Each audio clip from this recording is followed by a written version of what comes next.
Welcome to the podcast. Game mechanics as storytelling. We're here with Zach, Blair, Brody, and Mike. Mike's again! back! Yay! Are we gonna have to keep? Am I gonna have to keep saying my name into these things? I think it's fun. Okay. Yeah. I mean, they're gonna be like, everyone's gonna be like, oh, we know who he is. He's the one with the crappy voice.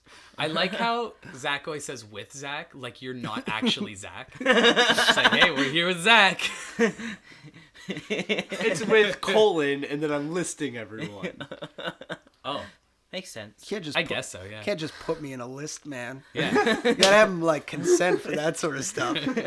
I'm sorry, next time I'll get the paperwork right there next to like what constitutes a spill. I am a bureaucratic kind of person. All red tape all the time. That's why they call me Red Tape Johnny. I love red tape. I love colored tape. Just colored tape in general. Electrical tape. I wouldn't know. Yeah.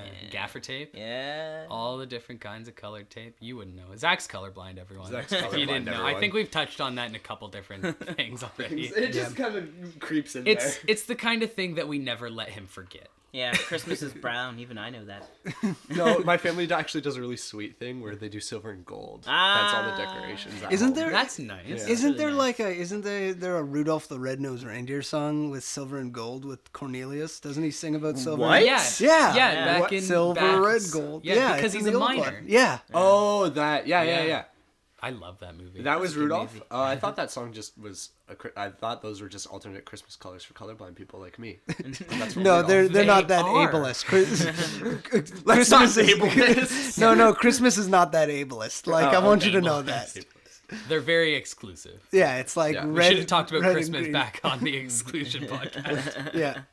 Yeah, definitely. Okay, Anyways, so what are we here for? we're actually here to talk about storytelling through game mechanics. I already said that. So this is one of your favorite I know. things. This is Right? This is you're in love with this kind of shit. Brody is talking to Zach currently. Yeah, so Yeah, you Brody did it put- again. yeah. Here I am. But yeah, that is definitely... I get so excited about storytelling in different ways when a game tells me things without having to tell me things. When it shows me through how I'm playing, that's the coolest shit in the world. Visual exposition. Do you guys know that part in like Arkham Asylum when your TV goes crazy because the Scarecrow gets in? Yes. See, Yes. and that's And yeah, that's what that's I'm good. talking That's about. a good thing. Did anyone else turn off their Xbox? I did. I know I didn't only because I knew that was coming. I didn't know it was I coming. played didn't it way The late in first the time game, I so- turned off my Or Xbox. way I late in the restarted game, my way late. Xbox. Well, So the proverbial game. I played it way late in the proverbial Batman Arkham Asylum game.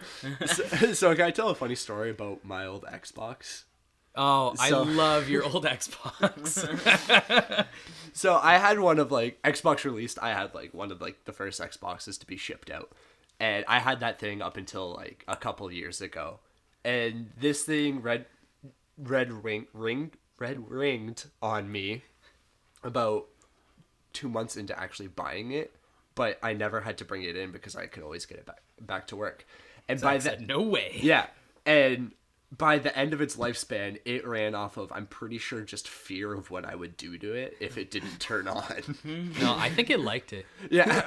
Bit of a masochist. So I would turn it on, it would ring, and I would just like scream like fuck and like smack it or like kick it and then turn it back on, and it would usually work, and the disc tray would happen and I would pick it up and drop it on the ground and do all the horrible stuff and just screaming at it. Because and it would turn the on. red ring error was the disc laser. Yeah, Yeah. something. issue, right? It was usually the disc laser It was, was like, like loose or something, and yeah. stuff. So like I So was you actually literally just knocking knocked it back into place by- yeah, most of the time. My favorite part is you would eject the disc and then slam it back in. Yeah, because I was breaking other things as I was fixing the light problem. I really should have just brought the thing in, but it lasted me for years. I had 5 Xboxes within 2 weeks. Oh It my was- God. I Oh. kept returning them. It was like the saddest Christmas, extended Christmas ever. It was like, all right, I'm gonna get my Xbox. That is gonna work this time. It would work 2 days. I'm like, all right, sending you back because you red ring. You know what's funny? I've only gotten the Wii first day of release and the PS3 first day of release. Still got them. Nice. Ah. Yeah, well, Well, Nintendo. I've never seen a Nintendo I still console have my break. original Wii. Yeah, see, I still have my Super Nintendo and my N64 from the launch dates. Yeah, Those that's- yeah. right there. You Yeah. guys can't see them, but we can see them here. Those are originals. They're in this room. I will confirm that we are staring at them, and they are there. And they look marvelous.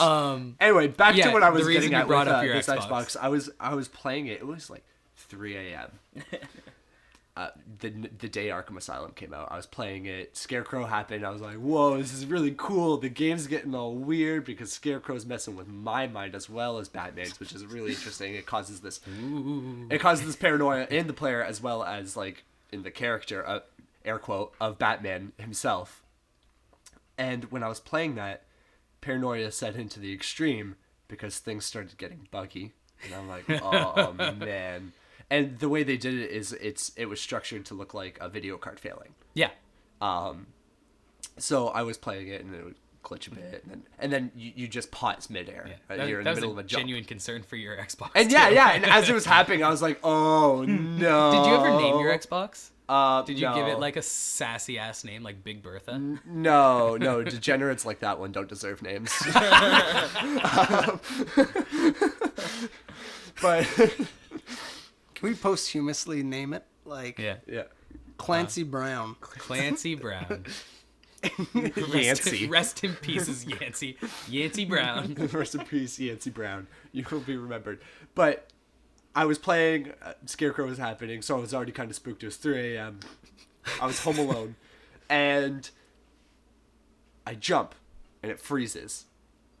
And I'm like, oh no, what happened? Did scratch disc? That's okay. And then it goes blue, and then the pixels, it pixelates and like just breaks apart. And I screamed. I just screamed, shut my Xbox off, pounded it, beat the crap out of it. My next door neighbor came to my house at 3 a.m. because they thought I was getting murdered. It was just Arkham Asylum. You thought it was the death of your Xbox. I thought it was the death of my Xbox, and I was an angry teenager. Thanks, Arkham Asylum, for making Zach almost actually kill his No, Xbox. no. Thanks, Arkham Asylum, for having Zach wake up his neighbor. You know how mad I would be if I was like, I'm going to be a concerned citizen and go over and make sure someone's not being axe murdered, and it's just some teen stupid-ass screaming at a teenager video. screaming at his console. I would be so mad.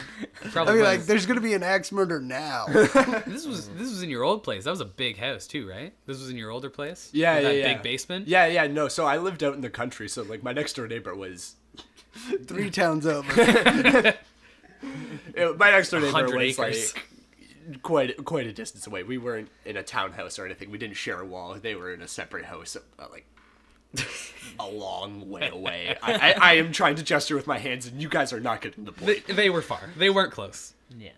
So that was excellent storytelling through game mechanics because it made me panic in real life very, very hard. Yeah. Why were you jumping? It happened in a corridor. Yeah, Haven't you seen Zach play video games? He jumps everywhere. I was that asshole that just wanted to hear Link scream more when he was playing Ocarina of Time, so I rolled everywhere. He thinks jumping makes you go faster. Exactly, it does. I do that all the time. That's why I carry a knife when I run around. Everyone runs faster with a listen, knife. Counter-Strike. all right, so Arkham Asylum worked in that specific way. Yes. I mean, there's a lot of other storytelling stuff in Arkham that I think works really well. But like, what are some other big ones? Bioshock Infinite or the Bioshock franchise in general. Really, Zach, I know you want to talk about that too. This is your favorite thing. Don't. Can I talk about Bioshock a bit? Yes, you can talk about it for the next 20 minutes if you want. Sweet. That's not true because we brought Mike back in. We should let him talk. And Mike has another favorite series that he wants to talk about, but right now it's Bioshock o'clock. Spoilers. It's Metal Gear. It's Bioshock. My big focus is on Infinite. Bye, Blair. Blair's gone. He's just gonna listen to me talk. My big focus is on Infinite, but it actually stems from how good the storytelling was in Bioshock 1 and 2. And in Infinite, every single mechanic in the game is built around the themes of the story. So from right off the bat, you are paying off a debt and everything, and you're trying to find someone in a tower. You're trying to find a caged bird, literally in a tower of a bird. And there's this entire bird imagery that's actually based off of a poem by Maya Angelou called "The Caged Bird Sings," and it's just a really cool theme about all the themes that are also in Bioshock. So it's Maya Angelou was a very she talked about racism a lot, and that is a very prominent theme within Bioshock Infinite as well, with the what were they called? I keep saying Avoxes, but that is not the right thing. No, it was the Vox Populi. The Vox Populi. Yeah. So the Vox were, downtrodden people. They were any non-whites really, or as well as Irish people who were excluded around the time of 1800s America. They made up the workforce. In the story. They're the downtrodden. They're the slaves. They're the workforce. What was that city called? Columbia. Right, New Columbia. I think it was just Columbia. Just Columbia.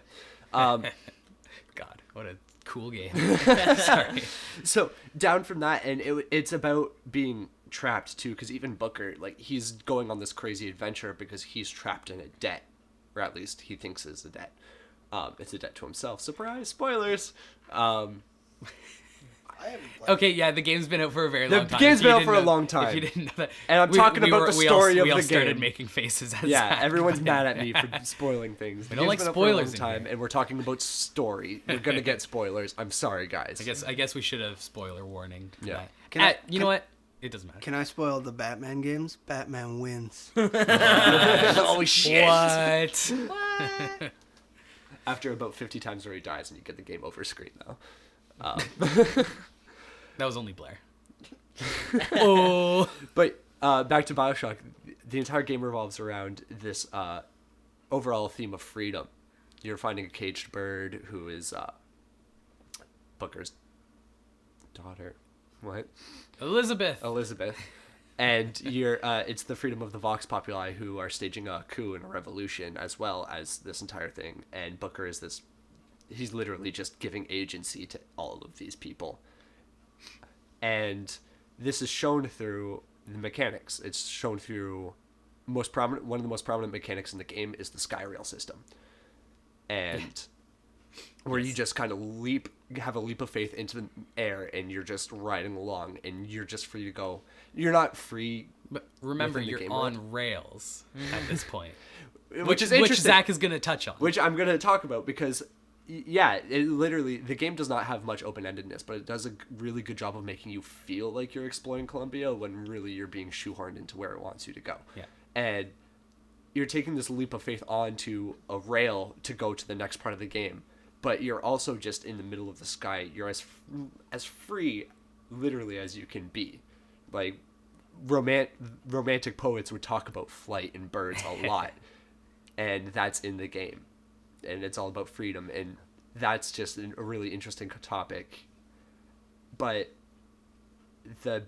another theme that comes with it, because, well, not theme, but a part of it is that freedom isn't real. There's no real freedom. Everything is destined. You are actually kind of slaved or subject to your destiny. That's why the Skyrail is kind of ironic. Which is why the Skyrail. Because it makes you feel free, but you are still on a rail. Exactly. And it's so cool. Led to the next place. And you're faced with all these decisions too. Like there are a lot of choices you can make in the game. Yeah, not a whole bunch, but there are definitely choices you can make. But no matter what choice you make, literally the same result happens. You get stabbed in the hand. You can choose between like a cage or like a bird medallion thing. It doesn't affect anything. No.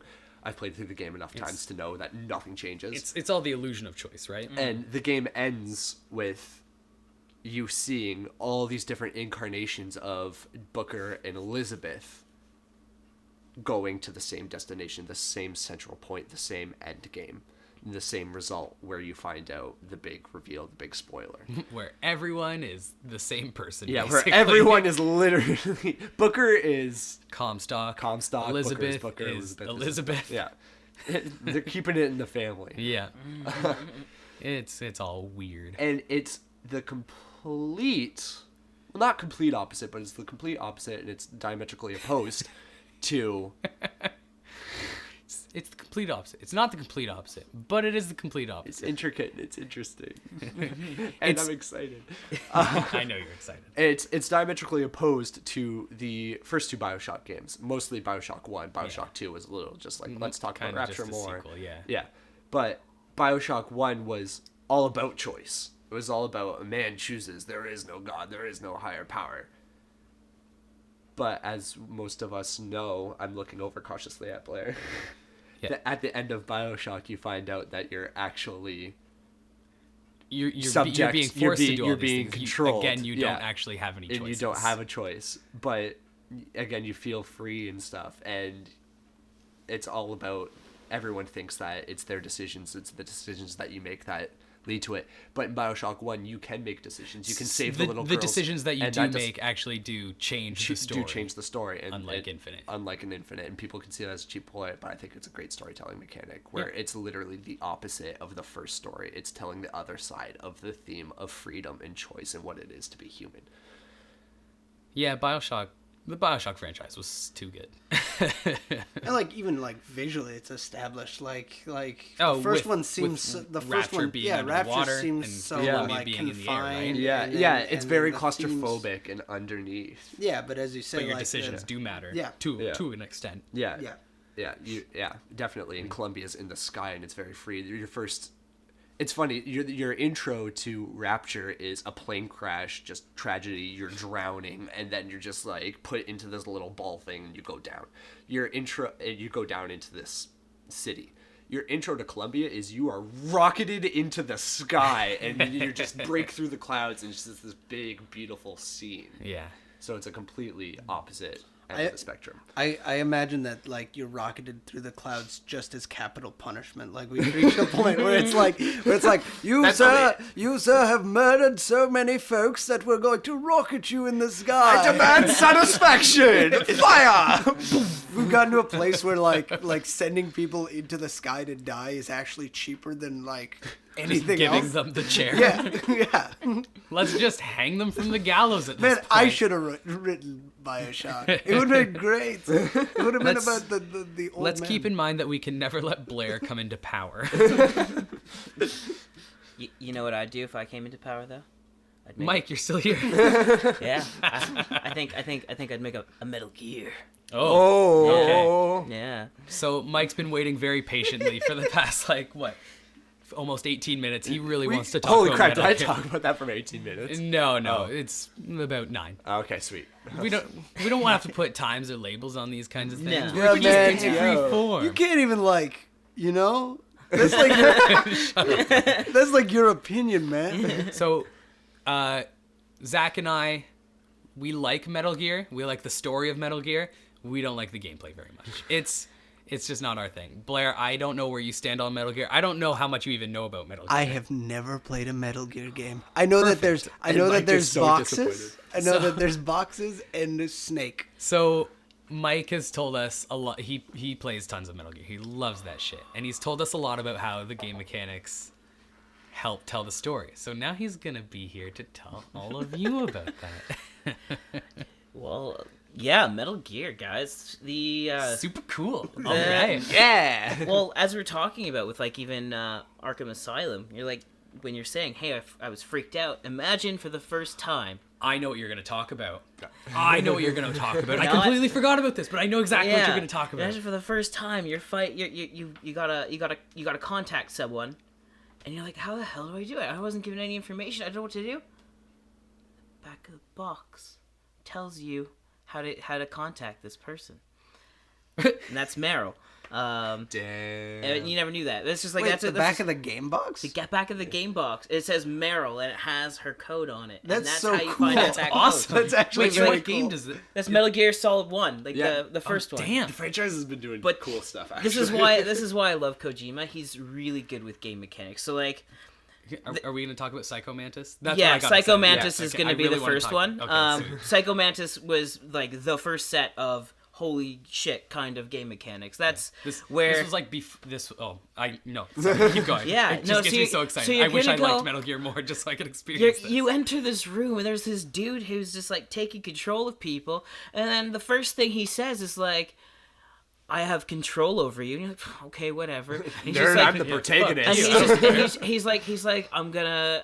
He's like, "You've been playing a select set of games." And they're like, "Wait a minute, I own those games." Yeah. And he's like, I'm gonna delete your save files. For the first time ever while playing a video game, I started freaking out. I'm like, no, what?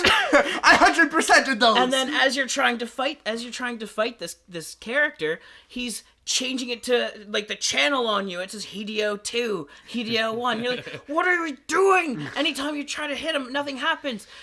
Until you find out if you take your controller port and put it in 2, you can move and throw him off base, and that's how you like beat him. You literally have to unplug your controller and put it in, and like he reads off the data from your memory card. When I heard about that, it was the craziest thing I had ever heard about. This was PlayStation 1. PlayStation 1. Yeah, this was in the first Metal Gear Solid, right? Yeah. The first one. And even then, adding to the game mechanics for I would say more so for 3. There's a boss called the Sorrow who's supposed to be dead. Spoiler warning, by the way. Yeah, this podcast is full of spoilers, just so you know. Just again to reiterate, Batman wins. But every character you have ever killed in the game comes at you in this boss battle. Fight? No, in the Sorrow. Oh, in the Sorrow. In fight. Metal Gear Every 3, single right? every single character you've killed, they'll come after you, and the only way that you can actually beat this boss is actually by using the fake death pill and reviving yourself. It's like small things like that where you're able to utilize a game mechanic to just kind of like not only progress the story but make you instill feelings instill into you, terrifying feelings. Yeah. But it goes even beyond that too with game mechanics. Like there's a boss in Metal Gear Solid 3 called the End. Most terrifying boss ever. Sniper battles are terrifying, and I hated him. There's a spot in the game where if you veer to the left, you get a sniper rifle. There'll be a cinema scene, and there'll be a scene where you can see him being wheeled off because he's like this old guy in a wheelchair. You can get that sniper if you just so happen to take that side route first. Get it out. You have 2 seconds, 3 seconds. Snipe him, kill him. And you don't have to do that boss battle. That's cool. You could skip an entire boss battle. Awesome. That's so cool. Then I'll move on to Metal Gear Solid 4. Okay, Metal Gear the movie. Let's be honest here. Metal Gear Solid 4 is Metal Gear the movie. Was that Patriots? Sons of the Patriots? Guns of the Patriots. Was it the most cinematic Metal Gear Oh ever? my god, the end is an hour and a half long. Yeah. And there's no gameplay. That's just the end of the game. You just watched the... I watched a full-fledged movie of the end of the game. But there are certain points in the game, especially like near the end, you have to go through a bunch of paths, or like this path of where there's like these like heated fusion core things that are like burning you, and you can see your health go down more and more as you're going down. And he's not moving. You have to do some button prompts and move forward, and he's slowly crawling. And then you've got auto combat. Snake, the end of the world's coming. Keep moving, Snake. He's on a little robot. It's like easy for you to say outcome, but as you're going, like your health is starting to go down more and more and more. He starts crawling slower and slower and slower. So you go from going to like you're hitting the button so hard and you're like barely alive. You're like, how the hell am I going through with all of this? And then you barely make it. But like another and that makes me move on to the next bit is with Hideo Kojima. He figures out game mechanics to instill feelings in people hardcore. If you play the first bit of Metal Gear Solid 5, it's not open world. It's like a set path, but like it's visceral. You'll see people getting hit or like hit in a hospital and brutalized and stuff like that. You can barely move because there's drugs in your system and you're trying to walk. Someone hits you with an adrenaline shot, and it literally, slowly but surely, like within the first 10-15 minutes, starts to take effect incrementally. And like it instills this terrifying fear into you. Which leads me into like the open world aspect, is you actually get to learn more about characters in the world and conversations and even like convoys and where they're going when you get to the open world of Metal Gear Solid 5. And that's just awesome when you can choose to bust in there with a helicopter, a machine gun, and a bazooka and just mess dudes up, or you like go in, sneak in with your horse, jump off, throw some explosives around, like get your target by like interrogating him, sniping him, killing him, and then as they're like freaking out looking for you, like set off some explosions. They go that way, you pick up a jeep and go the other way. Like, it's so awesome. And like And it really cements, like, in every Metal Gear game, no matter what iteration of Snake you're playing as, you're supposed to be the ultimate soldier. And having all those options, you're like, I can do everything any soldier ever could do because I am the best. Also, for those of you that don't know, Zach just said any iteration of Snake. Throughout the Metal Gear series, there's what, like 15 different Snakes or I something? think it's actually like 4. there's like That's still so many. There's the original Snake, which is Big Boss and Naked Snake, and Right. then there's his clone, Solid Snake, and then then there's there's Liquid Snake. Snake. Who's another clone? Yeah. Who's another clone, and then there's the He's a perfect, clone of the clone, isn't he? He's like, okay, so they're twins. So They're twins. Liquid Snake has got all the mother's features, and then Solid Snake has all of Big Boss's features, and Okay. then the perfect clone was Solidus. Solidus Snake, right? Solidus Yeah. Snake, because you Or can't was he name just him. called Solidus? Yeah, he's Solidus. It's just because no one's interested in Gas Snake. Liquid. Gas. So, Yeah. joke. No, it's a bad joke. With the words you were saying, I honestly wouldn't have been able to tell. I was like, Yeah. So we have solid liquid. Solidus. Vapor Snake. No, plasma Vaping- snake. Vaping Snake. Vaping Snake. Vapid Snake. Okay, speaking of gases and vapor, can I talk about one of my favorite game mechanics in Metal Gear Solid? It's a great... not only is it a game mechanic, but it's a PSA.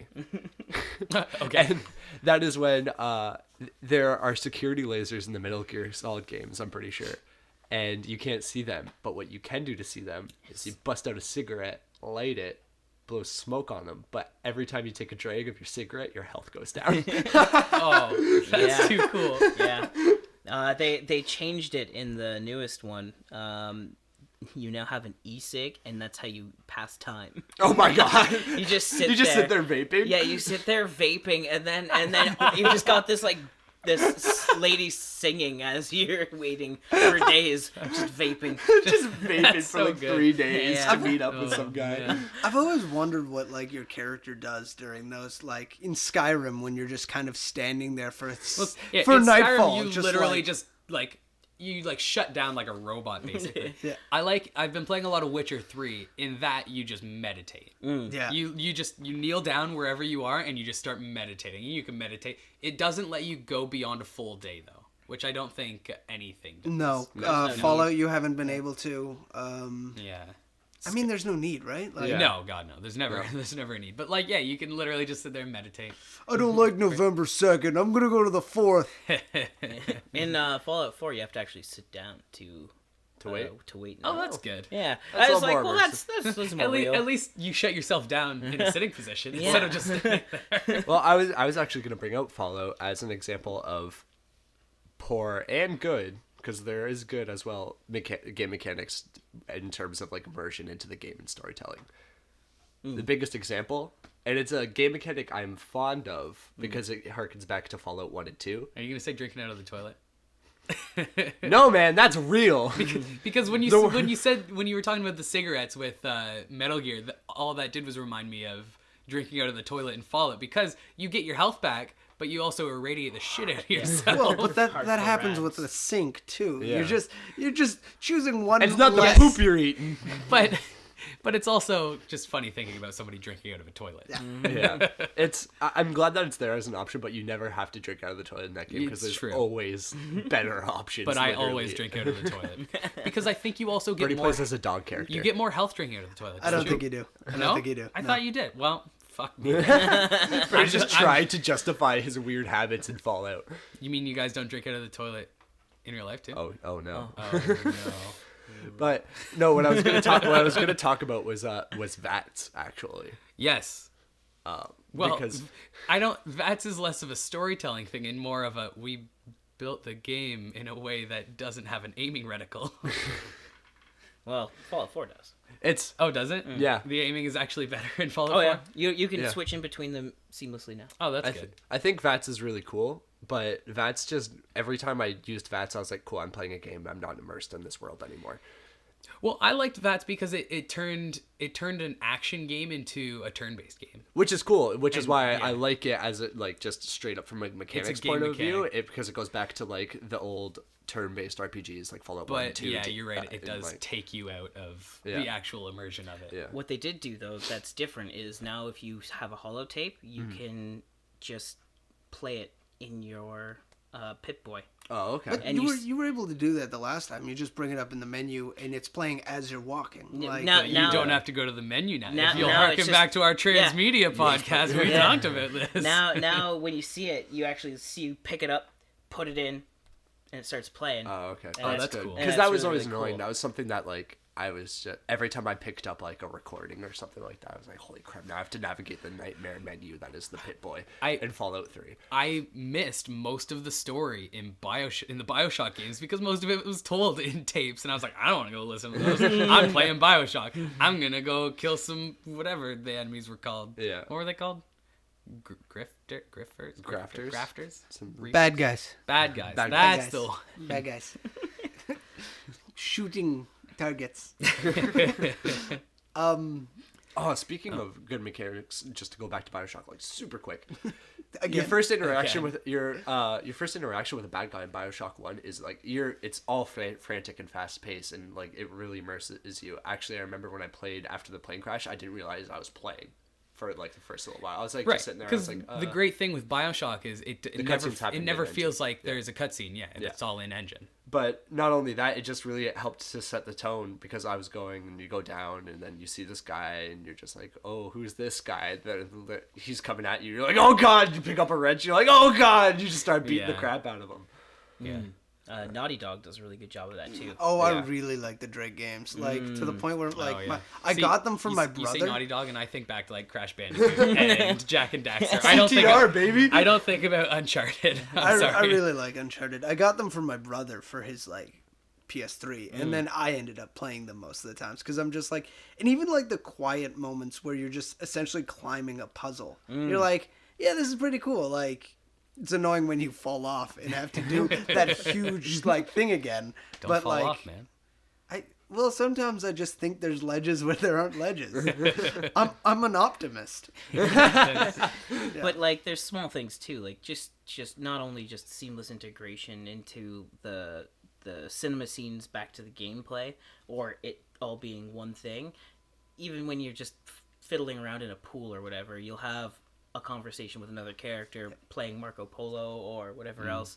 The environments as they're going through change with the action real time, and that alone changes how you go about the story and how you feel about the character too. Because how many times in Uncharted, if you guys played it, have you felt like, oh no, oh no, oh no, oh no, oh no, and you're just like, you're just like, you're like, this couldn't get much worse as the building's tumbling. But no, as the building's tumbling, a plane comes down too, and you've got to jump from the building to the plane. You're like, oh no, no, no. And then there's a bunch of mercenaries on that plane, and they're all shooting. at you. Yeah. No, I always had that moment when you meet, like, in the first two, when you meet your final thing you're going to be fighting Yeah. for the rest of it, and you're like, these things are impossible. Yeah, Like, yeah. Way to not spoil the What? final things that It's you're fighting. demons. well, I mean, I could have said two things, or I could have. Now could you've have been taken three more things time. now. Like, Yeah. no, like now I just said, like, yeah. No, I was just proud of us because that's of you because Yeah, don't tack yourself. Don't I have tact, all right? Tact. Yeah. Tact. All right. We should probably wrap this up. Games is okay. You want to do it this time? You really liked it last time I did it. Do you want to do it this time? Do you remember it? What are we doing? The sign off. Sign off. What is a sign off? So it's we didn't make you listen to us. You chose to listen to us. You didn't make us listen to us. You chose to listen to us. Yeah. Okay. Sweet.